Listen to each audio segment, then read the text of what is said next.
What is up, everybody? Welcome back. It's another freaking video by Mystar.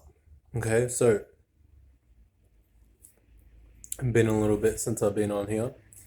Definitely a long overdue, I would say. What's it called? Honestly, I've been trying to do these videos, alright? I've been trying to film these videos on my phone and then upload them after, but it's just a bit of a fuck around for me. So I ended up the last video I filmed, I haven't uploaded yet, so I'm just like, fuck it, I'm just film another video and do it in one take. Therefore, I can just straight up upload it. Don't have to worry about freaking chopping it together and everything else, which isn't a big deal. But when you have lack of equipment, the deal be big. Okay, the deal be big. All right. So today I wanted to do a little bit of a freaking info dump video. So I'll just decide about what the title's going to be later on after I do the video and when I post it. In the meantime, we're just going to go into whatever topic that ever whatever topic that comes to my freaking mind, all right? But you know already, if you've already been on this channel, we be talking about all types of stuff: spirituality, culture, religion, experiences, life, knowledge, anything to do with learning and wisdom and life, all right? And maybe a little bit of stupid stuff thrown in there, all right? So, something that sparked my interest today in why I wanted to post this video was I was thinking about the other day about how, okay, so we already know that things manifest from the mental to the physical, right? And things are produced due to certain states of being, certain energies that us as beings, as a collective, beyond just humans, are in, all right? And so when you go to certain land masses, this is why we can experience different animals, different trees, different plants, you know what I mean? But they may have similar characteristics, but they're also different. And then you even pick up on a vibe in the atmosphere based on whichever continent or country you are in.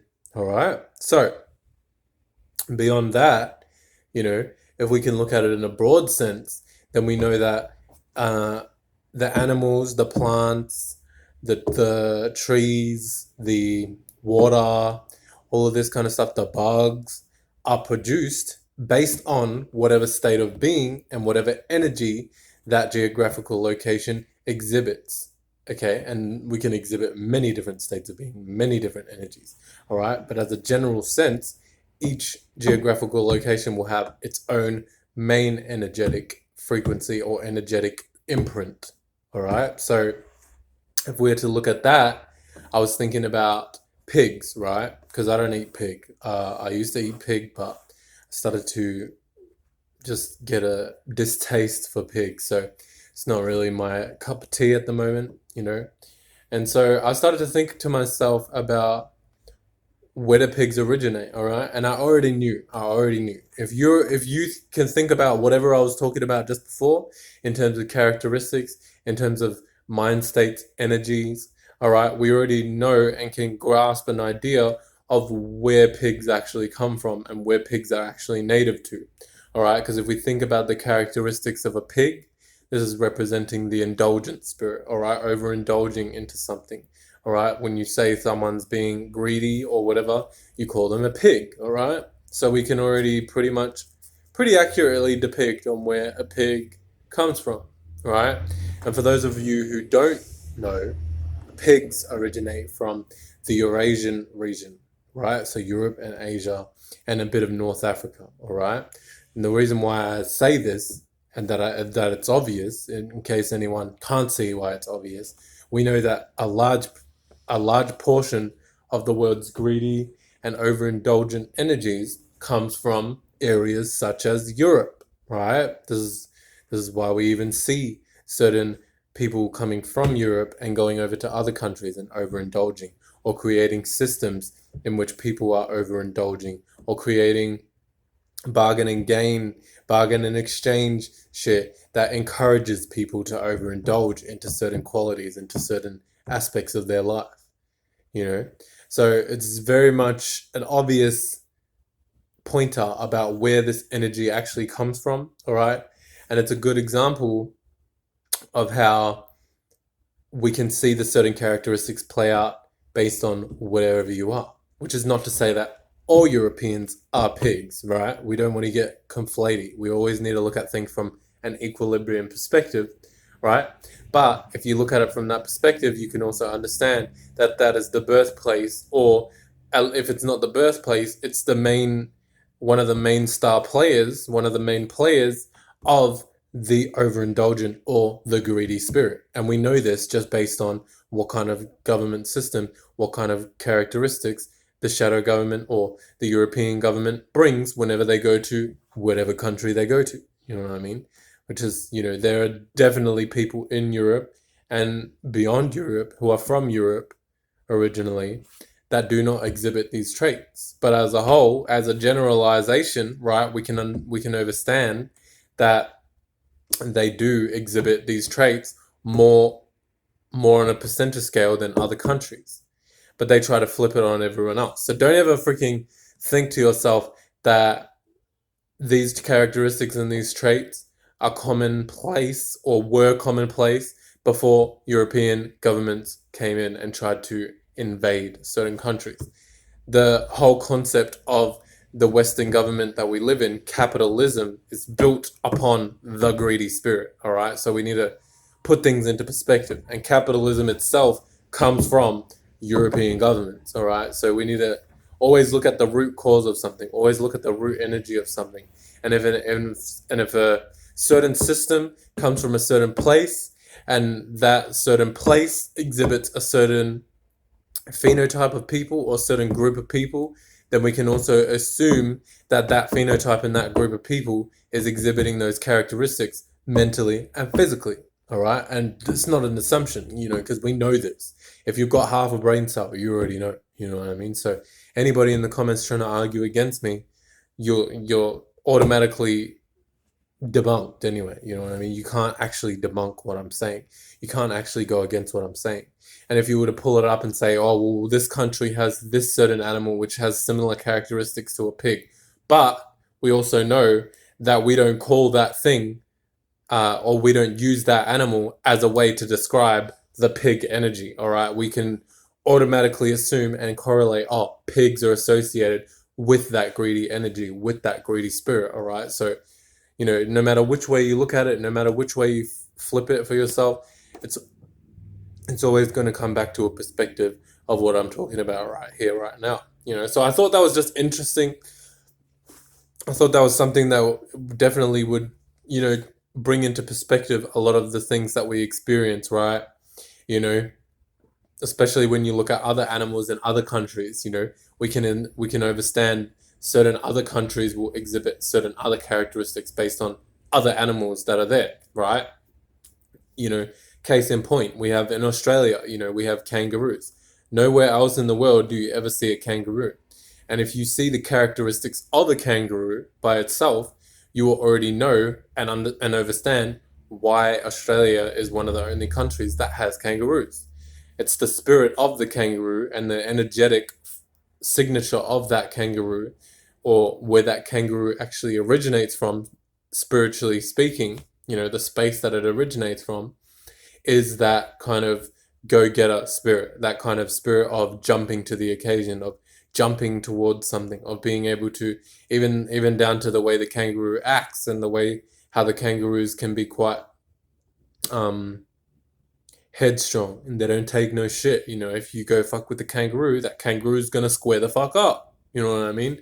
So we can already see these. If you live in Australia, we can see these characteristics beyond just the kangaroo, seeing it in humans. We can see it amongst even other species and animals within Australia, and even people who are not native to Australia but live in Australia and were born in Australia can also exhibit those kangaroo-like characteristics, all right? And then down to like even the rainbow lorikeet, or the cockatoo. These are characteristics that we can see within animals and also within the general population of humans within Australia. And then beyond that, because I'm not native to Australia, so I like to always bring it back to New Zealand, or Aotearoa, or what really we called Te Waipounamu and Te Ika Maui, right? The North Island and the South Island of New Zealand, what the white man calls it these days, right? We can look at the certain animals and the certain characteristics of what New Zealand's like, right? New Zealand has a large population of birds. One of the countries who has the most amount of birds compared to any other animal, if I'm not mistaken, right? So we can understand that what does a bird represent? Taking flight, being able to fly, being able to rise above something, being light, being in our higher natures, utilizing air to travel upon over something, you know what I mean? Getting over something. Like all of that kind of stuff is in relation to the certain characteristics that we also see in New Zealand, right? So, and you could say, that that's not the case, but if you actually to spend some time in New Zealand, you'll be able to see a lot of the people there don't take things very seriously, right? A lot of the time, they don't take things. They take things very lightly a lot of the time, even down to negative shit. A lot of people in New Zealand may experience like it's very commonplace in New Zealand for people to say a whole bunch of negative stuff, but in a loving and a light kind of way. So they may tease each other. They may argue, but in a loving kind of way. And so a lot of people from other countries may be like, oh, that seems serious. But because of that light energy, because of that lightness, right, with the bird, the feathers, it's not even necessarily the case. It's just that they're not taking it as seriously or as deep as a lot of other people would. Other countries, that may have a lot more aquatic animals or may have a lot more, whatever the case may be. Right, and that's just a generalization. If we go deep into the specifics, we'd be able to go specifically into specific characteristics of specific animals, like the kiwi, the flightless bird, you know what I mean? But the kiwi itself is a very secluded animal. It likes to keep to itself. It doesn't like to overly extend, you know what I mean? It likes to keep to itself, and it also is a nocturnal animal. Right, so if we look at those kind of characteristics, we also can see that exhibited a lot within New Zealand too. A lot of people in New Zealand like to keep to themselves, like to keep within their own community, don't like to branch out too much. And if they do, it's still in that kind of way of being a lot more secluded, so if they're branching out, they'll branch out to groups of smaller people or smaller groups, as opposed to a country like, for example, Australia may branch out into larger groups, may connect to larger groups of people, may connect to larger networks of people and all that kind of stuff. So, that's just a way we can kind of break down each different animal and how we can analyze the animal and then attribute that to the certain characteristics that we see within the population beyond animals, whether it's the atmosphere, the landmass, or whether it's the people, you know what I mean? So it's always important to look at things from that perspective and see the spiritual aspect, the mental, and then the physical, and how they all interlink and intertwine, right? Like how they say in the Bible, the Father, the Son, and the Holy Spirit. Or really, it's actually the Holy Spirit, the Father, and then the Son, right? So this is talking about how things condense and how things manifest from the spiritual down to the mental and to the physical, So it just depends. Not depends, sorry. It all correlates, it all correlates. And if you don't think so, this may not be the video for you, baby. This may not be the video, baby. All right. So, yeah, when you also look at that on a broader scale as well, you can also see the certain, like, minerals, the certain fruits, the certain, like, again, plants and stuff like that are also produced by certain land masses too, and how those can attribute themselves to certain characteristics and so on and so forth. So all the way down to the fern, the fact that New Zealand has so many ferns, right? And what do we attribute with the fern? Like a lot of times the fern can be attributed to like life because it has that spiral, that unfolding, right? And that also represents the 9 or the 6 if you flip it up in reverse, So it's talking about that yin and yang energy, or that 6 and that 9, aka the balance and the harmony, versus the overall perspective or the wisdom and the knowledge based on the experience, all right? Because ninth house experience higher learning, travel, expansion, you know what I mean? So all of that kind of stuff is also characteristics that we would see exhibited within New Zealand too. Even in Australia, there's ferns, and every country there's ferns. But in specifically New Zealand, there's a large population of ferns. You can get all different types of ferns. You know what I mean? You don't just get one or a few types of ferns. If anything, majority of the plants or majority of the geographical places you go to in New Zealand will have some kind of fern, if not 10, 20, maybe even 30 different species of ferns. You know, maybe that's an exaggeration, but you get the idea. So yeah, all of this kind of stuff will kind of help us to see what kind of characteristics that landmass may produce, you know what I mean, beyond just looking at the humans, and then you'll be able to see things a lot more clearer.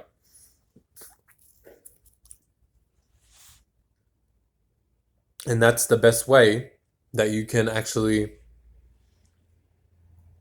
see the characteristics in its most truest state as well, or one of the best ways, because you are now able to see how it produces or how it exhibits itself on a higher level, on a medium level, and on a lower level, you know, in terms of the physical. So you'll be able to see the many different aspects. And if you don't ever see the many different aspects of something, or the many different correlations between the mental or the spiritual, the mental, and the physical, then in some way, shape, or form, that may not be as natural as it portrays itself to be. And beyond, you know, plants, animals, just characteristics even, or certain situations, or certain events, you know what I mean? Like, how many times do you ever see a tornado happen? Right? So just that by itself, we can see that we don't ever see a spiritual aspect of a tornado unless we're talking about someone having turbulent thoughts, but that's more of a storm. That's not necessarily a tornado. You know what I mean? I mean, the closest thing to a tornado would be coily hair. You know what I mean? That's probably the closest thing, or coils in general, right? But we don't ever see tornadoes or hurricanes or anything like that exhibited in a natural state, or in a smaller state, or in a larger state. Like, you don't see clouds just be swirly, you know, that just doesn't happen. You know what I mean? You don't see random pieces of earth just start swirling around and moving. No, we don't ever see that happen. The sun doesn't just swirl around like a tornado or a hurricane and move around, right? So this is showing this is not even exhibited from a spiritual to a mental to down to a physical. So this is not something that is actually natural, or something that's actually created in the natural way from the spiritual to the mental to the physical. It's actually something that's being created through man-made means, right? So in case anyone didn't know, tornadoes, hurricanes, tsunamis, all of that kind of shit is fake. It's man-made, right? Even down to stuff like lightning. You know, when do you ever see lightning other than in certain very specific situations within storms? This is not something that we see every single day. It's actually very rare to see lightning. So when you don't see something every single day, or on many different aspects, boom, you already know that's fucking synthetic. You know what I mean? Synthetic as fuck, right? So if it's once in a blue moon, you know, that may not be something that is actually true. But yeah, anyways, I think I'll leave it at this one for now. And yeah, just break down those little different concepts that I was talking about there, in terms of the characteristics that we can see within our geographical locations that we're at. You know, remember as well to see through all the bullshit, to see through all the lies and the deceit, because motherfuckers be out here, specifically shadow government, be out here trying to fucking deceive people and put people into boxes to make them feel trapped, confined, confused, all kinds of cons, you know what I mean? That's where the con energy came from, con artists. And what does a con do? They like to hoard a whole bunch of stuff. They like to manipulate people so that they can get something out of it, aka greedy, right? So no matter which way, no matter which harm, no matter which hair, you can always see clear. Alright? Peace, guys. I will see you guys for the next video. Mystar out. Love yous.